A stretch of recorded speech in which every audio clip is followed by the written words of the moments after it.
नमस्कार।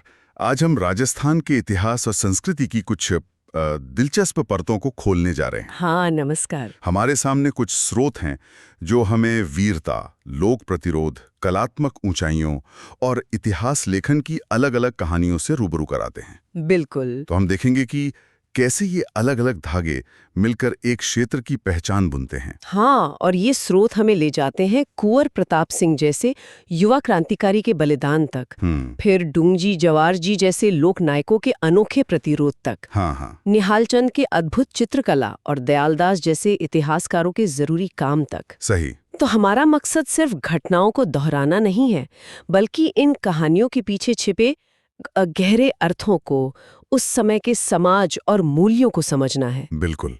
और देखना है कि कैसे ये सब आपस में जुड़े हुए हैं। हाँ। तो चलिए पहली कहानी से शुरू करते हैं, एक ऐसे नौजवान की जिसने अपनी जवानी देश के नाम कर दी।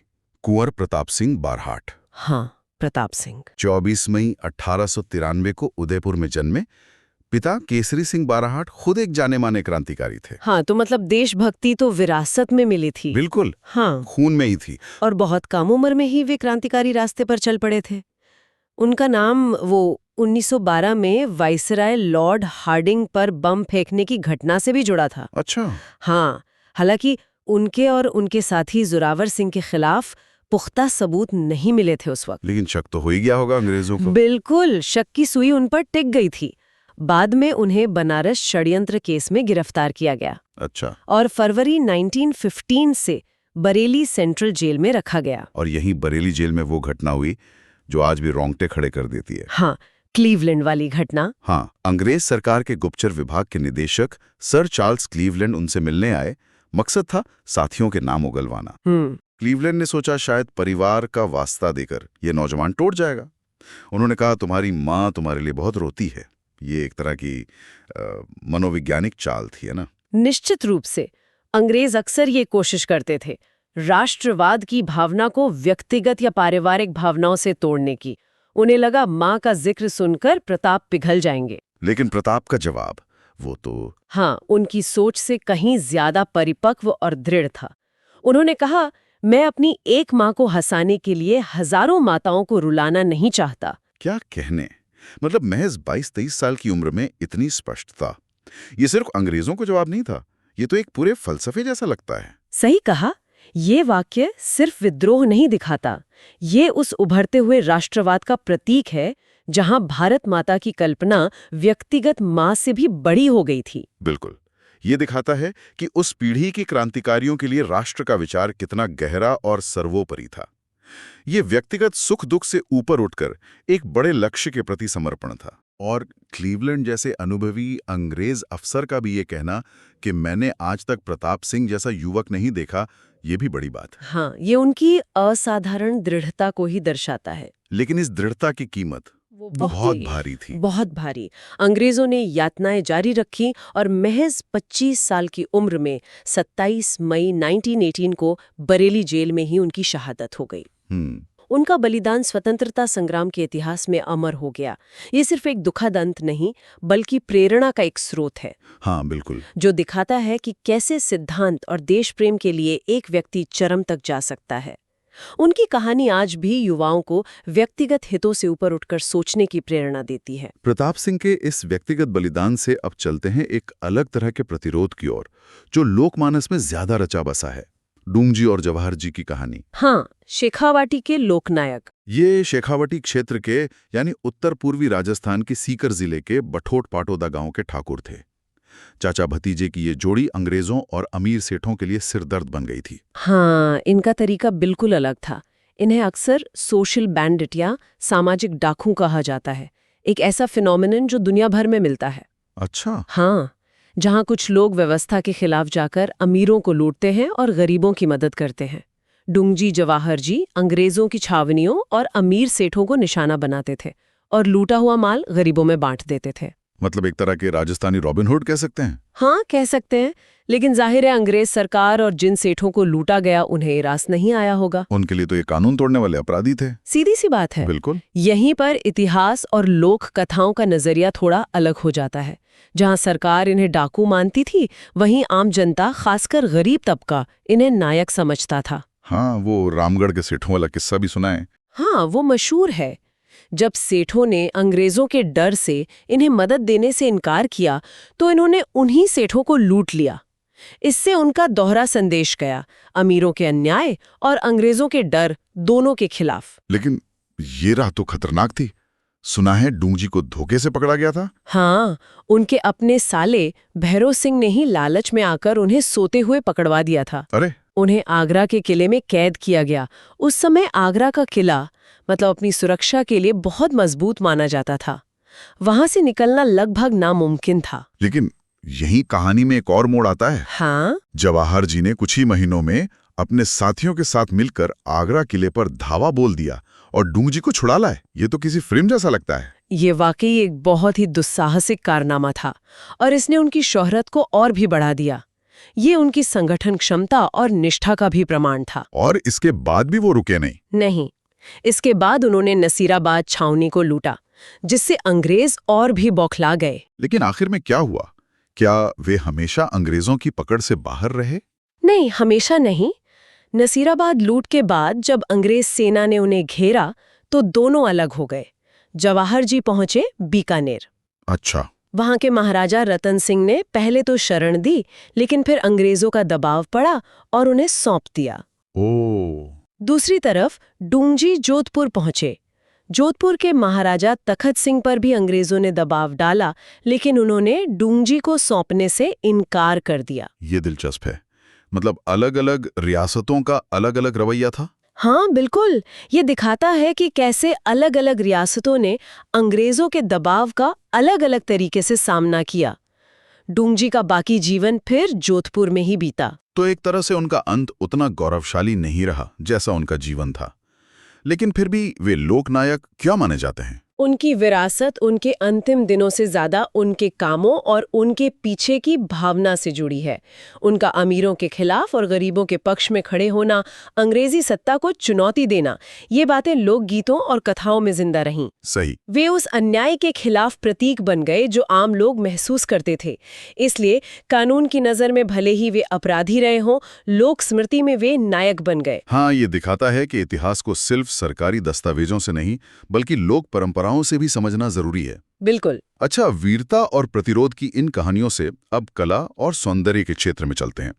राजस्थान की चित्रकला दुनिया भर में मशहूर है। हाँ, बहुत। और इसमें किशनगढ़ शैली का एक खास मुकाम है। और इस शैली का जिक्र आते ही एक नाम उभरता है, निहाल चंद। बिल्कुल, निहाल चंद। वे किशनगढ़ के शासक सावंत सिंह के दरबारी चित्रकार थे।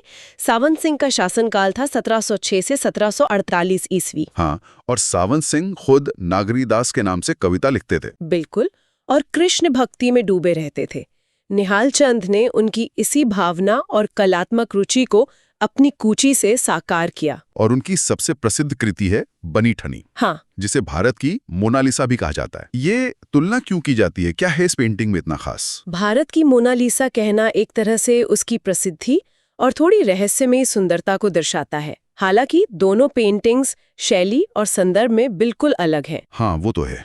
बनी ठनी, जिसे सावंत सिंह की प्रेयसी या उपपत्नी का रूप माना जाता है, वो किशनगढ़ शैली की पहचान बन गई है। इसकी खासियत है इसकी अनोखी बनावट, लंबी नुकीली नाक, हाँ, ऊपर की ओर खींची हुई कमान जैसी भौहें, कमल की पंखुड़ियों जैसी बड़ी और भावपूर्ण आंखें। खंजन नयन कहते हैं शायद। हाँ, खंजन नयन भी कहते हैं। पतला लंबा चेहरा और लंबी गर्दन। इसमें एक आदर्श सौंदर्य की कल्पना है जो यथार्थ से ज्यादा काव्यात्मक है। तो ये सिर्फ एक सुंदर चित्र नहीं बल्कि एक खास शैली का प्रतीक है। इस किशनगढ़ शैली की और क्या विशेषताएं हैं? इसमें रंगों का बहुत कोमल और मनमोहक प्रयोग होता है। विषय अक्सर राधा कृष्ण की लीलाओं, नायक नायिका भेद, सावंत सिंह की कविताओं, बिहारी सतसई पर आधारित चित्रण भी मिलते हैं। अच्छा। और दरबारी जीवन से जुड़े होते हैं।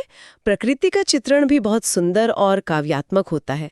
झीलें, कमल, बत्तखें, हरी भरी वादियां। और सावंत सिंह की भक्ति भावना का असर? हाँ, उसका गहरा असर इस शैली पर दिखता है, जिससे इसमें श्रृंगार और भक्ति का एक अद्भुत मिश्रण नजर आता है। ये शैली महज बाहरी सुंदरता नहीं बल्कि एक तरह की आंतरिक भावना और मनोदशा को पकड़ने की कोशिश करती है। तो ये कला उस दौर के शासक की व्यक्तिगत रुचि और भक्ति से कितनी गहराई से जुड़ी थी? क्या सावंत सिंह की बाद भी निहाल चंद का सम्मान बना रहा? हाँ, उनके बाद के शासक महाराजा सरदार सिंह 1748 से 1766 ई ने भी निहाल चंद को अपने दरबार में ऊंचा स्थान दिया। ये दिखाता है कि निहाल चंद सिर्फ एक शासक के प्रिय चित्रकार नहीं थे, बल्कि उनकी कला का स्वतंत्र महत्व स्वीकार किया गया था। किशनगढ़ शैली और बनी ठनी भारतीय कला के इतिहास में सौंदर्य, बारीकी और आध्यात्मिक भावना के संगम का एक उत्कृष्ट उदाहरण है। हमने क्रांति देखी, लोक प्रतिरोध देखा, कला की ऊंचाई देखी। अब बात करते हैं उस चीज की जो इन सबको भविष्य के लिए सहेज कर रखती है, इतिहास लेखन। हाँ, बहुत जरूरी पहलू। राजस्थान में ख्यात लिखने की परंपरा रही है।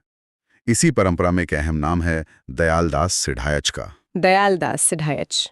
इनका जन्म 1798 में बीकानेर के कुड़िया नामक गांव में हुआ था, और ये सिर्फ एक इतिहासकार नहीं थे। अच्छा? हाँ, वे बीकानेर के कई महाराजाओं सूरत सिंह, रतन सिंह, सरदार सिंह, डूंगर सिंह के दरबारी, विश्वास पात्र सलाहकार, कुशल राजनीतिज्ञ और कवि भी थे। अरे वाह, मतलब बहुमुखी प्रतिभा के धनी थे। बिल्कुल, ये चीज उन्हें खास बनाती है। उन्हें विशेष रूप से महाराजा रतन सिंह और सूरत सिंह ने बीकानेर राज्य और राठौड़ वंश का विस्तृत और प्रामाणिक इतिहास लिखने का काम सौंपा था। ऐसा क्यों? शासक क्यों चाहते थे कि उनके वंश का इतिहास लिखा जाए? क्या ये सिर्फ अपनी बड़ाई लिखवाने के लिए होता था? देखिए, इसके कई कारण होते थे। हाँ। पहला तो अपनी वंशावली और शासन को वैधता प्रदान करना। हाँ, ये तो समझ आता है। दूसरा, प्रशासनिक रिकॉर्ड रखना, कौन से इलाके पट्टे पर दिए गए, किन से संधियां हुई, युद्धों का ब्यौरा। तीसरा, भावी पीढ़ियों के लिए एक मार्गदर्शक तैयार करना। हाँ, इसमें शासक की प्रशंसा का तत्व होता था, पर सिर्फ वही नहीं होता था। नहीं, एक अच्छी ख़यात सिर्फ प्रशंसा से कहीं ज्यादा होती है।